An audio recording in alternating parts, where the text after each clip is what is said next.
Here in the Philippines, si Denzel was still playing basketball in the open court. May emoji pa nangangiti. Sa Pilas, naka-jacket pa kahit mainit. Takot mangitim. Tapos may laughing emoji. Sabi niyo dito, here in the Philippines, we still drink coffee even though it is hot.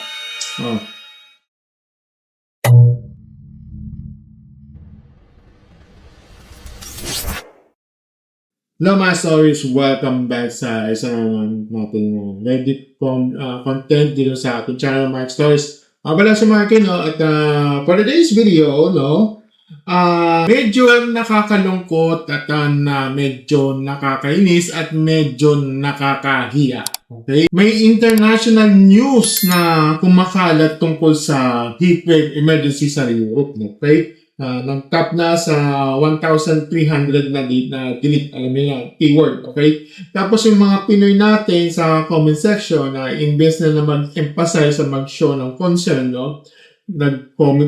nag-comedy hour pa.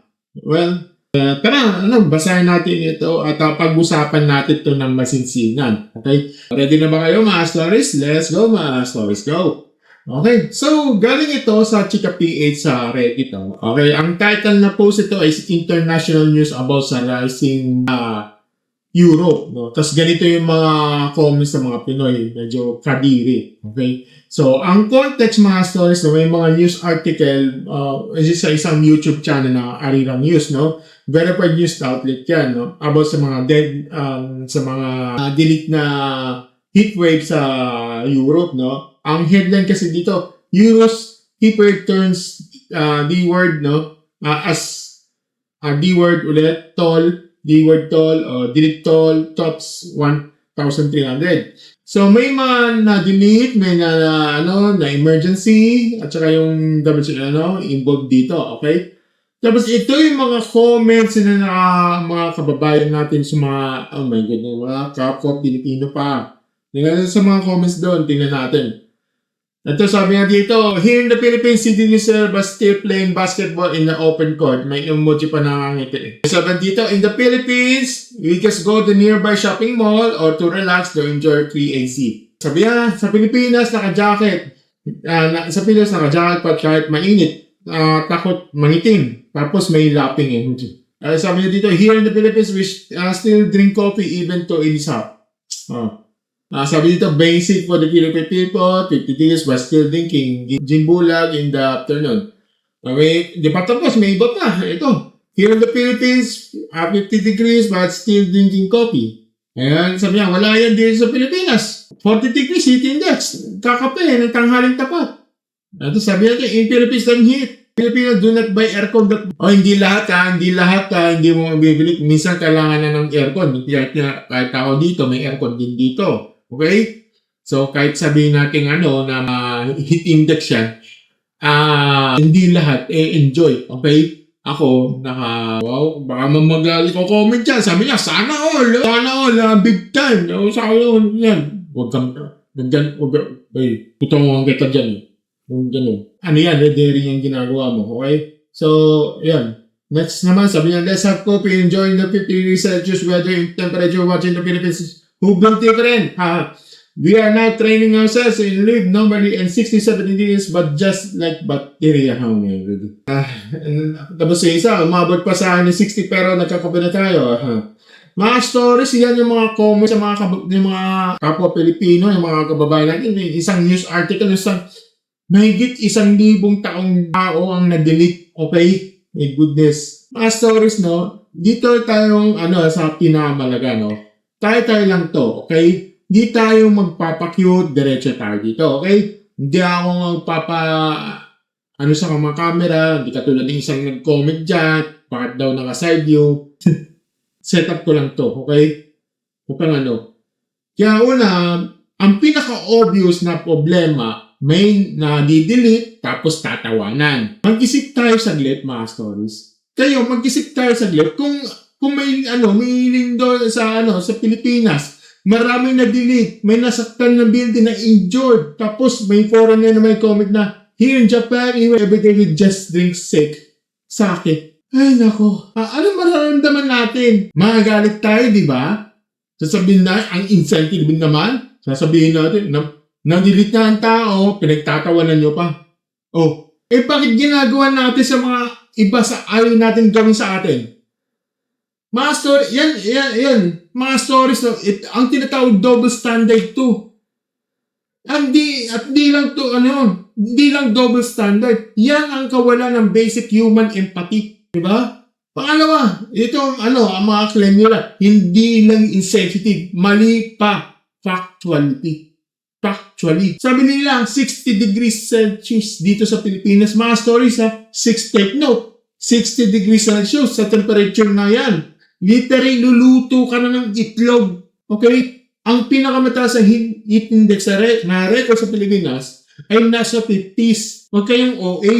At yun ay heat index. Hindi actual air temperature. Ang actual air temperature sa record high sa Pilipinas ay nasa 42 degrees Celsius. Ang 60 degrees? Wala sa buong mundo yun. Pinakamataas na air temperature na na-record sa buong planeta ay 56.7 degrees Celsius sa Death Valley, California. Doon. So hindi totoo yung 60 degrees sinasabi nyo na claim nila. Hindi totoo yun. Hindi lang sila insensitive. Nagkakalat pa sila ng maling impormasyon. In other words, fake news kayo. At yun yung sabi nila, sabi niya, we are training ourselves live in 60 to 70 degrees just like bacteria. Alam niyo ba mga stories, ang 70 degrees Celsius ay sobra ng mamadidilit ng tao. 60 degrees Celsius ay temperature, hindi ka magtatagat sa ilang minuto doon. Yan ang fatal na yun. So ang sinasabi nila, essentially, ay nagsisinungaling sila para magiging cool o tough sa harap ng mga foreigner. So at yan ang isa sa mga fallacy na kailangan natin tawagan. This is called false toughness fallacy o mas formal na tawag na appeal to hardship. Yung kung saan ipagmamalaki mo ang suffering mo para i-dismiss ang suffering ng iba. Kami masirap, kaya wala tayong problema nyo. Kami nga masirap. Kaya wala yung problema. Wala pang mga problema yan. Hindi na yan mali. Hindi lang yan mali. Kadiri yan. Disgusting. Pangatlo, itong context na ito, bakit talagang delikado ang heat wave sa Europe? Okay? At dito ko ibabato ang pinakamalaking punto ko dito, Hindi dahil mahina ang mga European, kaya nadidelete, okay? Nadidelete sila. Ang mga bagay nila na design para sa lamig, okay? Hindi sa init. Makapal yung walls, di ba? Design para magka-trap yung warmth kapag winter, di ba? Kasi ang normal na winter temperature nila doon, ay negative degrees. Okay? Ang mga summer nila, historically, yung mga 20 to 25 degrees Celsius. So, kapag biglang tumaas ang 40 degrees, hindi prepared ang infrastructure nila. Okay? Walang aircon karamihan ng bahay doon, Hindi dahil mahirap sila. Hindi dahil hindi nila kailangan. Historically. Okay? Wala rin mga electric pan ng iba. Wala. Ang mga bintana nila ay designed for ventilation system na tinatawag na subfooter, ito hindi ko mabasa dito, hindi ko mabasa yung 3 words ito, pero yun. Okay? Ilalagay ko dito sa baba yung word na yun. Mga German ventilation techniques, okay? Hindi sila design para sa extreme heat. Okay? So, compare nyo yan sa Pilipinas. Tayo, nasa tropical country tayo. For your information ang bahay natin at mga establishment natin design para sa init. Okay? Halos lahat ng interior may aircon at electric fan, di ba? May aircon at electric fan. Maraming options tayo para lumamig. Okay? Sa Europe kasi limited na mga ganyan. Kung lumabas ka doon, mas mainit pa sa labas. Ang araw sa Europe kapag summer masakit sa balat. Okay?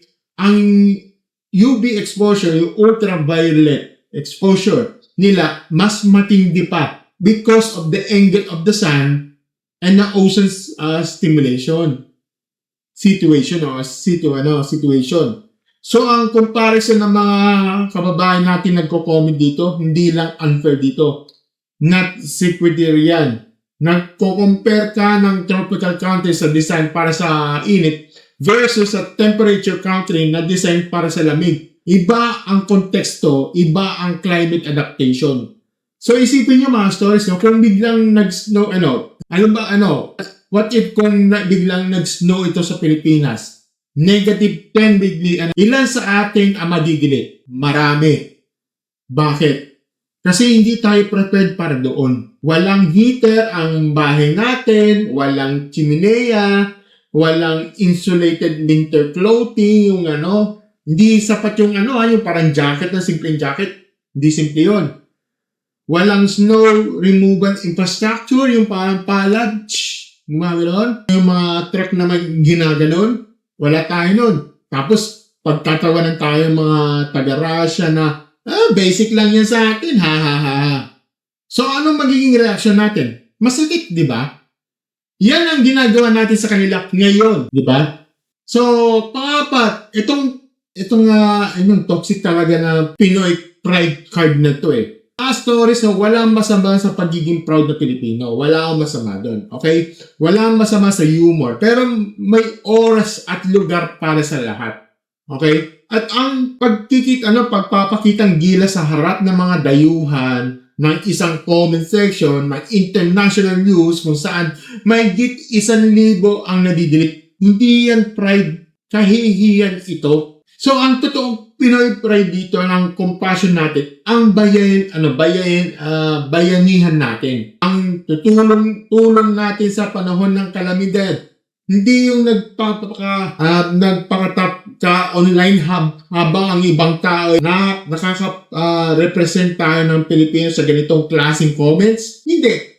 Nagpapahiya tayo. Kasi totoo lang, Masters, alam niyo kung sino yung tunay na matapang dito? Hindi yung nagko-comment ng yung 60 degrees pero nagbabasketball, yung nagko-comment ng 60 degrees tapos nagbabasketball daw sila. Ang tunay na matapang ay yung mga empathy. Yung mga kakayahan, sabihin na nakakalungkot na nangyayari sa inyo, ingat kayo. Yun ang tunay na lakas sa loob. At ang maraming tao hindi required doon. So, yun. Okay, tama rin yung mga exposite yung mga comments. Tama rin naman yung mga basahin natin mga comments mula sa Reddit post mismo. Kasi dito makikita nyo mas mature at mas informed yung mga perspective dito. So sabi niya dito, bobo talaga yan sila karamihan. Compare mo ba naman sa Pinas, sa tropical countries, sa European countries, nasanay sa lamig? Sila nga nagka-jacket sa Tagaytay at Baguio.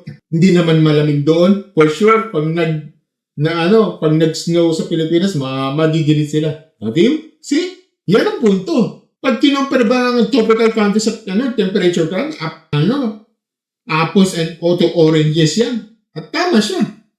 Yung mga nagko-comment na nagja-jacket ng 25 degrees, sila pa yung nagdadrama pag bumagsak ng temperature sa below zero. Ito sa dagdag pa niya, di talaga biro yung init dito. 3 taon pa lang ako sa Germany, pero first term nangyari to. Ang mga bahay dito, luma na. Makakapal ang mga walls para hindi makapasok ang lamig since it's designed to keep us warm during winter. Ang summer sa region namin 22 to 25 degrees lang. Pero nung nagising yung magising ka na 40 degrees bigla after dealing the 12 degrees for months. Iba yung epekto sa katawan. Mga stories, pinapaliwanag niya sa atin kung yung first hand experience. Hindi ito hindi ito haka-haka. Taong nandyan sa nagsalita at yung punto niya about thermal shock, hindi naintindihan ng mga nagko-comment. Kapag ang katawan mo ay nag-adjust na sa 12 degrees for months, tapos biglang 40 degrees ang cardiovascular system mo, yung organs mo, hindi prefer para doon. Yan ang nadidilit sa tao. Hindi dahil mahina sila. Dahil sa katawan nila ay accumulate ng ibang klima. Okay? Dagdag pa niya, okay? Wala kaming fan. Ano sabi niya? dagdag pa dito, wala kaming fan plus aircon kasi hindi talaga need. Pag summer, naka-open yung bintana namin kasi hindi mainit enough to open a fan. Pero yung init last week, ang daming pets na na-delete. Ganun talaga sila kalala. I was up all night making sure that my cat is breathing. Tapos ganyan ang mga comments nakikita mo sa mga kapwa mo. Sakit nun mga stories, no? Imagine, nagpupulit ka para lang bantayan yung mga alagang hayop mo kung huminga pa. Tapos ang makikita mo sa kapwa mong Pilipino sa comment section, nagpapatawanan. Kadiri, disgusting talaga. Tama siya. Napaka-kadiri ninyo. Ito, sabi ni Nisita, sabi niya, I fell asleep at 8 p.m. the other day. I wake up at 10 p.m. sweating and it was still bright out. And it's not like you could just buy AC. Plus, you need landlord permission to install the normal units and the portable ones have been sold out in some places. Ayun, another important context dito mga stories. Sa Europe, hindi ka basta-basta bibili ng aircon. Kailangan mo ng permission ng landlord. At kahit portable AC pa yan, sold out na. Hindi gaya sa Pinas na kahit saan may tindahan, may electric fan o aircon. So, dagdag pa niya, no? To be fair, I do think that some countries in Europe are living in this delusion that they don't need AC or heat pumps. Here in Germany, most hospitals don't have AC except for the ICU and a lot of people believe that ACs are bad for your health, which is BS and the fault of poor AC maintenance and not AC themselves. No? Well, interesting to mga stories, no? Even yung mga nakatira doon, alam nilang may room for improvement sa infrastructure nila. Pero yung ibang usapan yan, compare sa papayas ng mga Pinoy sa comment section. May nuance, no? May nuance, may context, hindi basta tanga kayo, kami natibay, hindi ganoon. Okay? Kasi ito, comedy, ni Pink sabi niya, imagine pag biglang nag-snow dito sa Pilipinas, marami madidelete sa hypothermia. Kahit mabuhay yung mga tao, madidelete yung mga hayop at tanim. Tapos pagtatawanan tayo ng ibang bansa dahil wala tayong chimenean. Diba? Kaya, talagang perfect analogy. Wala masasabi ang mga nagko-comment doon kasi yan ang katotohanan. Kung ang shoe ang nasa kabilang foot, tayo ang maawa at tayo ang ma-open kung pagtatawanan tayo. Diba?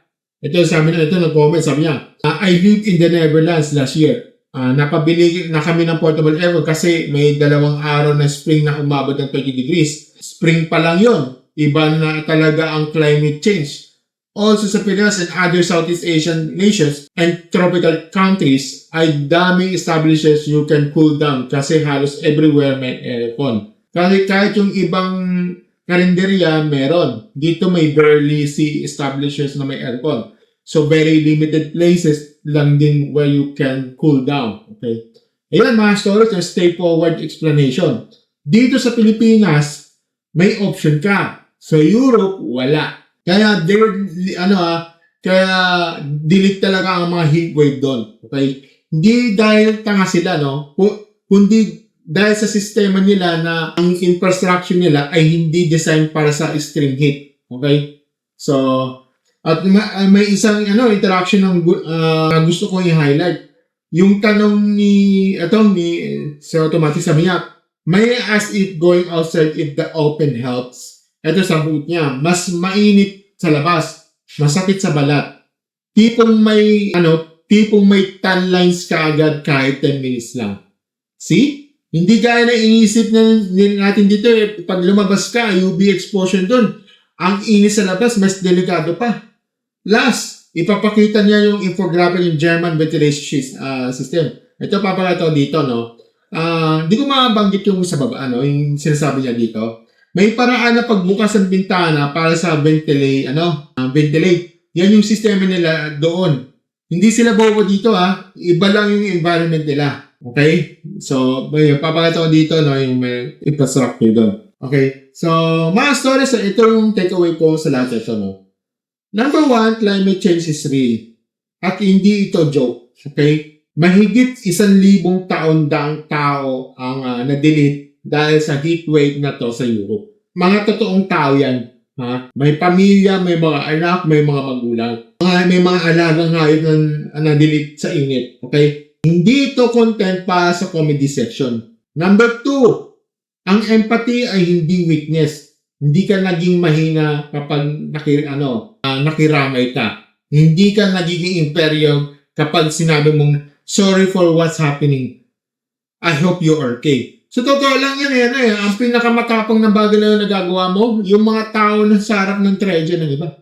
Number 3, wag natin ikahiya ang sarili natin sa international stage. Tuwing nagko-comment tayo sa mga international news, kinakitawan na natin yung mga bansa natin. At kung may iniwan nating impression ng mga Pinoy, yung pinagtatawa na yung 1,300 na na-delete, sino ang may kasalanan? Hindi ang mga hindi yung mga foreigner. Tayo ang may kasalanan. So number 4, bago tayo mag-comment, mag-isip ka. Tanungin mo ang sarili mo, kung ito ang nangyayari sa Pilipinas, gusto ko bang ganito ang sasabihin ng ibang bansa? Kung hindi, huwag mong gawin sa iba. Number 5, climate change hindi lang problema sa Europe. Problema natin to lahat. Ang Pilipinas isa sa the most vulnerable countries sa climate change. Tayo ang tatamaan ng mas malakas na bagyo. Diba? Tandaan niyo kasi mas matinding init, mas mataas ang sea level. So, inverse na pagtawanan natin epekto ng climate change sa ibang bansa, ba gusto na natin pag-usapan kung paano tayo ma-prepare ng sarili natin future. Kaya sa mga kababayan natin nagpo-comment ng gano'n ng international news, sana next time, isipin nyo muna. Hindi kayo nagiging cool. Hindi kayo nagiging tough. Hindi kayo magiging proud Pilipino. Nagiging kahiya-hiya kayo. At ang totoo, yung mga taong talaga lumalaban sa init sa Pilipinas, yung mga construction worker, yung mga farmer, yung mga vendor sa kalsada, hindi sila yung nagko-comment ng ganyang online. Sila busy sila sa paglaban sa buhay. Kayo, yung nasa aircon nyo, nagko-comment ng basic lang yun sa amin habang naka-wifi sa Starbucks. Ang hindi ko lang siguro masasabi sa nakakasala naman ng mga commenters ang lahat. May systemic problem dito talaga kung paano ginagamit ang humor ng mga bagay bilang coping mechanism. Pero may oras at lugar para sa humor.